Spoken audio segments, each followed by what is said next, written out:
Енді сабағым тақырыбым қашықтан оқыту аясында оқушылардың білімдерін бағалауда қолданатын тиімді платформалар. Мақсаты қашықтан оқыту аясында оқу үрдісін тиімді ұйымдастыру, оқушының білімін бағалауда платформалардың тиімділігі. Енді қашықтан оқытуға көшкен кезде ұстаздар қауымында осындай сұрақтар туындады. Сабақты қалай ұйымдастыруға болады, өз уақытында қалай дұрыс пайдалануға болады, ата-анамен қалай тиімді байланыс жасауға болады деген сұрақтар туындады.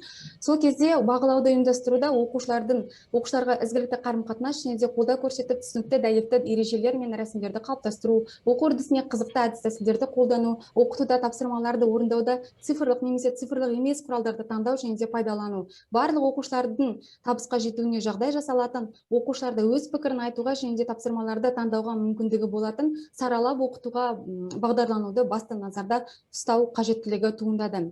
Енді өз алдымда мен өзіме былай жауап бердім. Қашықтан оқытуда қалай оқу үрдісін жоспарлауға болады деген сұраққа мен алдымен былай жауап бердім. Қашықтан оқыту кезінде қандай мақсаттарды қол жеткізуге болатын мұқият ойластырдым. Бірден көптеген платформаларды қолдануға тырыспадым. Оқушылардың жас ерекшеліктерін ескеріп, және де сабақты жоспарлау барысында сабақ мақсаттары мен тапсырмаларды әзірлеп, бір немесе бірнеше саралау тәсілін таңдадым. Сонымен қатар оқытудың жаңа форматына мен ғана емес, оқушылар мен олардың ата-аналары да жаңадан бейімделуде екенін, олар да мен сияқты мазасызданатынын есте ұстадым. Меніңше оқу сценарийінің неғұрлым қарапайым және түсінікті, шынайы болса, оларды ойдағыдай жүзеге асыру және қажетті нәтижеге қол жеткізу мүмкіндігі соғұрлым көбірек болады деп ойлаймын. Енді оқушыларды оқу үрдісіне қалай ынталандыруға, тартуға болады?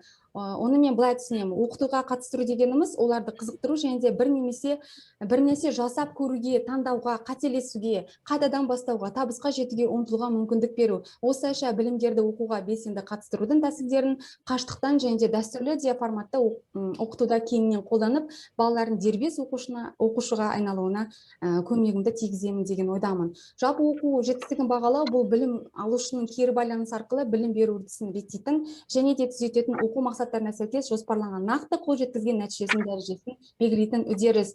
Сол себепті біздің оқушының жетістігін тиімді бағалауда интерактивті тапсырмалардың алатын орны ерекше. Интерактивті тапсырма ол білім алушыларды оқу мақсатына жетудің тиімді жолдарын көрсетуге көмекші құрал. Олар интерактивті тапсырмаларды оқушылар қызыға орындайды. Сонымен қатар оқушы жұмысының нәтижесі бірден шығып, білім алушының оқуға деген уәжі артады, мұғалім өзінің уақытын үнемдейді. Енді мен жоғарыда айта кеткендей, бірден көп платформаларға кіріскен жоқпын. Ең алдымен мен таңдаған платформалардың артықшылығы, платформа тегін, қолжетімді, білім алушыға тіркелуге міндетті емес. Ол жерде не жасауға болады? Дайын тапсырмаларды жинағын бірден қолдануға болады, немесе өз тарапымыздан тапсырма әзірлеуге болады. Сәйкестендіру жаттығусын дұрыс табу, аудио, видео қою, сөз тәртібімен қою, жазу, сөйлеу, тест, БЖБ тапсырмаларын құруға болады. Артықшылығы білім алушының жауап парағы 30 күнге дейін созылады. Енді мен бірден learningapps.org бірінші қолданған платформалардың бірі learningapps.org платформасы. Бұл жердегі ұсынылған ағылшын тілі пәніне ұсынылған интерактивті тапсырмалар өте тиімді. Көріп тұрғандарыңыздай, бұл жерде тек қана тапсырма емес, сонымен қатар видео форматында да ереже ұсынылады. Оқушыларға жаңа сабақты түсіндіру кезінде бірден осы платформадағы өзіміздің тақырыбымызға сәйкес тақырыптарды таңдап аламыз. Деңгейлеріне байланысты, жас ерекшеліктеріне байланысты, және де бірден оқушылар жасап, олардың қаншалықты деңгейде осы тақырыбымды меңгергенін бірден көре аламын, кері байланыс беріп, ынталандырып отырамын. Және де көріп тұрғандарыңызда, мысалы, деңгейлеріне, жас ерекшеліктеріне байланысты 5-ші Б сынып оқушылар, мысалы, топтастыру тапсырмасын орындады. Көріп тұрғандарыңызда қызылмен жанған кезде, мысалы, біз олардың бірден қате жібергендерін тексеріп, оқушы дұрыс бағыт сабақтан ала алады. Бұл жерде жоғарыда айтып кеткендей сәйкестендіру де бар, тест сұрақтары да бар, видео барлығын өзіміз берілген learningapps.org платформасында берілген шаблондармен, егер де менің оқушыларыма деңгейлеріне ауырлау болатын болса, дайын шаблондармен мен өзгерте аламын. Басқа құрғанға құрсаңыздар да болады, немесе ұсынылған тапсырмаларды өзіңіз берілген шаблонмен өңдеп алғанға болады. Келесі Live Worksheets платформасы өте тиімді. Бұл да ағылшын тілі пәнінен барлық грамматикалық, лексикалық сала, тыңдалым, оқылым, жазылым, айтылым дағдылары бойынша оқушының тиімді бағалайтын болсаңыз, берілген тақырып аясында. Мен бұны көбінде үй тапсырмасына, Росым Жолдасбайына көрсете кетті ғой. Сол жерде үй тапсырмасы деген бөлім бар, сол жердегі сілтемеге қою арқылы осыны тапсырмаларды үй тапсырмасына алам. Немесе алдыңғы сабақты тексеру үшін 5 минуттық уақыт керек болатын болса, мен осының ішінен топтастыру, жазып отырмай уақытты үнемдеу үшін сәйкестендіру деген тапсырмаларды алып, сөздік қорлармен жұмыс жасай аламын. Міне көріп тұрғандарыңыздай, мен оқушыларды егер жекелеп бағалағым келсе, тексергім келсе, мен онда мына яғни копировка жасаймын да, сілтемені оқушыға жіберем, және де оқушының деңгейін бүгінгі өтілген тақырып бойынша бірден біле аламын. Немесе жоғарыда айта кеткенде, алдыңғы сабақтағы алған білімдеріңізді, немесе бүгінгі өткен грамматикалық тақырыбыңызды өттіңіз, енді жекелеп оқушының деңгейін қаншалықты білу үшін, анықтау үшін, саралау үшін мен бірден 5 минутқа берем деп, соған арнайы поисктан дайындап қоямды, ссылканы жіберемін. Бірден оқушы 8, 10, 9, значит, мен оқушыларын түсіне алды. Ал енді кейбір оқушыларда болады, мысалы 4 бала алып қалды, және қызымен жанып тұрады, мен оқушыға қайтадан жасауға да мүмкіндік берем, өз қатесімен жұмыс жасай алады. Және де бұл Live Worksheets'та мен өзім де құраламын, дайын берген шаблондармен өзімнің тапсырмаларымды құралып жібере аламын, тиімділігі өте жоғары. Бұл маған не үшін қажет? Бірден жоғарыда айта кеткенде ата-аналармен байланысқа да өте тиімді. Көп проблемалық сұрақтар туындаса, мен бірден оқушының жасап отырған дүниесін көрсете аламын, жинақтап отырмын әр оқушының. Және де кешке келген ата-ана да өзінің баласын қаншалықты оқып жатқанын үлгерімін көру үшін осы жұмыстарды оқушыларда сақталады ғой, мұны көріп, қаншалықты деңгейде екенін саралай алады. Енді маған уақыт көрінбей тұр, уақытымыз бар ма екен? Келесі сіздерге айта кететін соңғы кезде қызығып істеп жүрген платформаның бірі ол Nearpod платформасы. Бұл жерде ағылшын тілі пәніне де, басқа пәндерге де дайын шаблондар берілген, өзіміз құра аламыз. Ағылшын тілі пәндері берілген презентацияларды, видеоларды сабақтарында қолдана алады. Сол сияқты, егер де күрделі болып жатса, осындай берілген мүмкіндіктермен екі контент беріледі, видеода қоя аласыздар, екіншісі активити тапсырмалар жасай аламыз. Өзіміздің дауысымызды жүктегіміз келсе, өзіміздің дауысымызды, немесе YouTube-тан видео жүктейтін болсақ та, осындай презентациялар жасап, біз оқушыға жібере аламыз. Ол 30 күннің ішінде сақталады. Және де жоғарғы сынып мұғалімдерде қолдан жүргіп, тесттарды PDF форматында шығарып алсақ та болады. Бұл жерде осы Nearpod'та барлығы сақталып, бақылай аласыз қаншалықты дәрежеде оқушыларыңыз орындап жатыр. Және де бұл жерде ұнағаны маған, бұл жерде ойын түрлері де бар. Time to Climb деген форматын мен таңдап отырмын. Мынау 6-шы А сынып оқушыларындағы жеңімпаздарым. Бөлім аяқталған кезде мен өзім өңдеу арқылы сұрақтар дайын тұрған шаблондармен өңдеп, сұрақтар құрастырып, оқушыларының сабақтың соңында жалпы жалықтырып чатқа сіздерге Nearpod'тың сілтеме жіберді, осыны бассаңыздар, сол жерде сіздерге экранға кейіпкерлер шығады. Сол кейіпкерлердің бірін таңдап, астында старт дегенді бассаңыздар. Сол кезде маған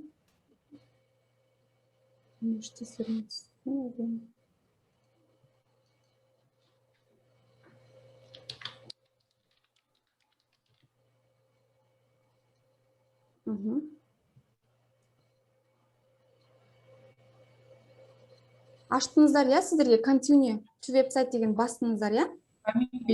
Фамилия написали. Аха, жазыңыздар, я?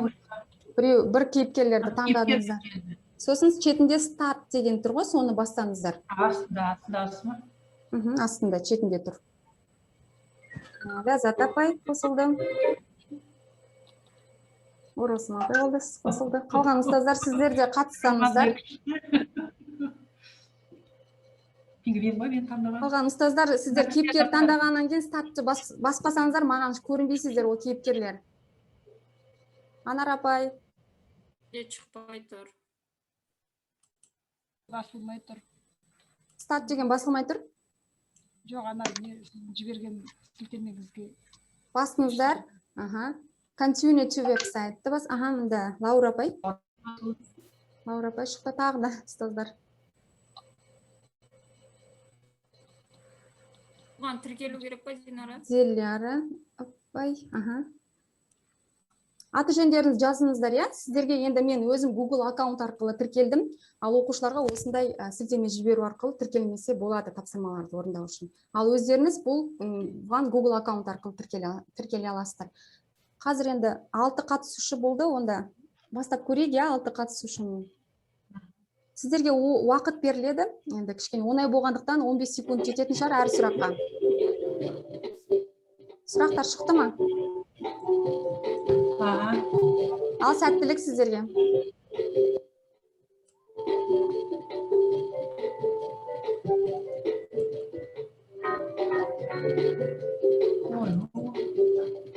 Екіншісіне қалай барамыз? Уақыт өзі апарады. Уақыт қойып қойдым. 10 секунд. Қандай күшті ойын, иә?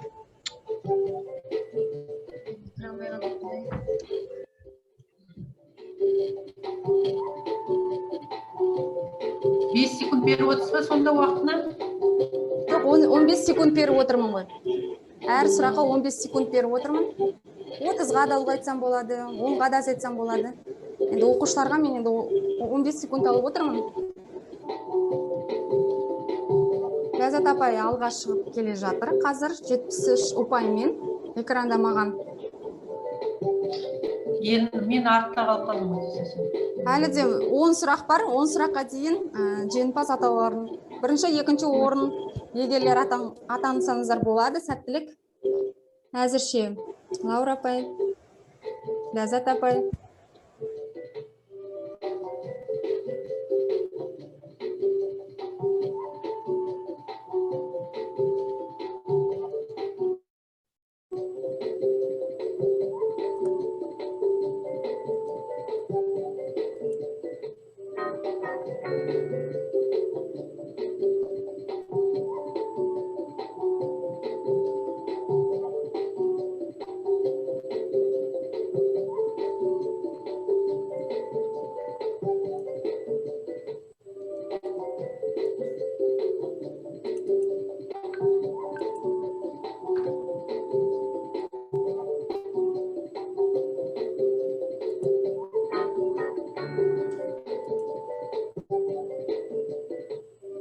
Бірінші орында Ләззат апай келе жатыр, екінші орында Диляра апай.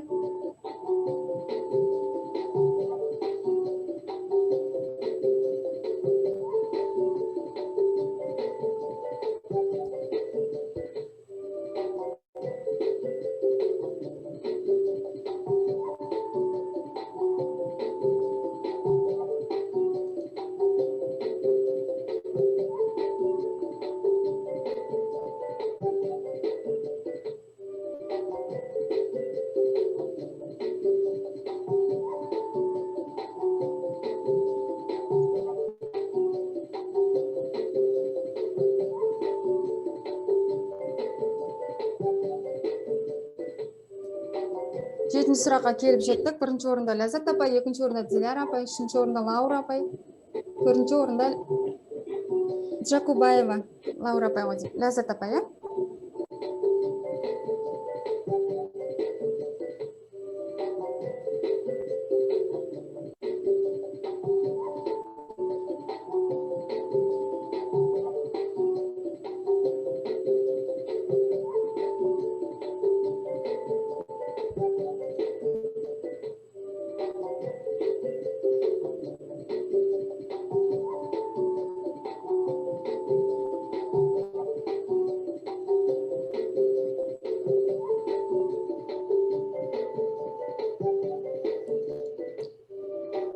Соңғы сұраққа да келіп жеттік.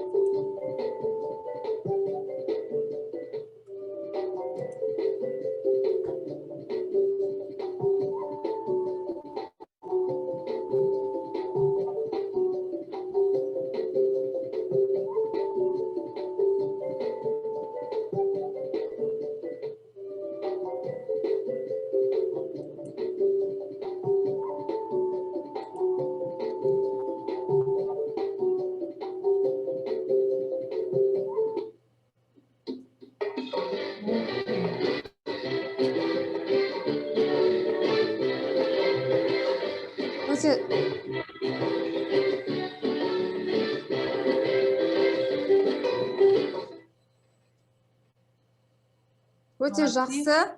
Бүгінгі біздің жеңімпаздарымыз Ләззат апай 4210 ұпаймен, Диляр апай 2-ші орында, 3-ші орында Лаура апай, ары қарай Жакубаева, Оралсын апай, қатысқандарыңызға көп рахмет.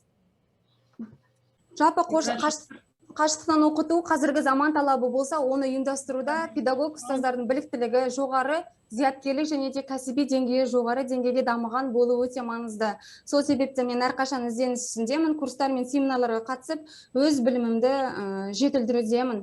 Республикалық және де дарын онлайн ұйымдастырған кемел ұстаз, табысты мұғалім курсын аяқтадым, және де республикалық ғылыми практикалық онлайн конференцияға қатысып, тәжірибелі ұстаздардың білімімен осы қашықтықтан оқыту аясында ұйымдастыру мақсатында қатысып, білімімді жетілдірудемін. Осымен енді мен аяқтадым, және енді сіздерге, мына музыка өспей жатыр, кедергі отыр. Сіздерге бүгінгі вебинардан Оралсын Жолдасбаевна және де маған жалпы вебинардан қандай айтарларыңыз болса, сіздерге сілтеме жіберем. Осы Padlet. Рахмет көп. Padlet тақтасында өздеріңіз кері байланыстарыңызды берсеңіздер, сіздерге барды ма? Барды. Сілтеме жіберем. Жоқ, келген жоқ. Қазір міне.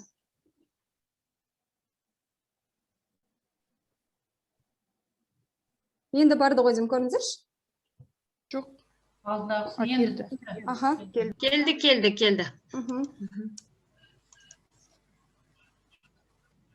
Қайсысына кіреміз? Padlet деген екіншісіне кірсеңіздер. Классный деген бе? Padlet.com деп тұр ғой, сол екінші сілтемеге жіберсеңіз, бастаңыздар, сіздерге тақшы мынандай ұяшық ашылады. Сол жерге өз бүгінгі алған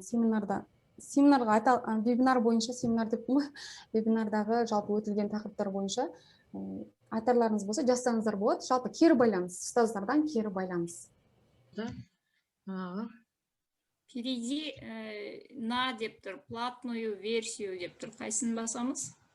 Жоқ, астында добавить пост деп тұр ғой, сол жерде. Мына жерге. Жазаста мысалы Вебинар ұнады.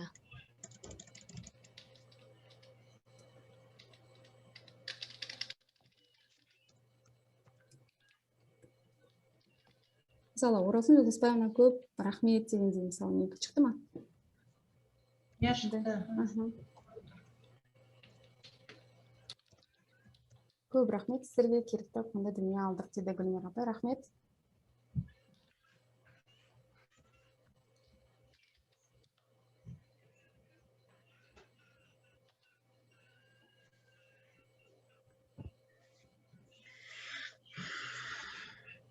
Кері байланыстарыңызға рахмет көп.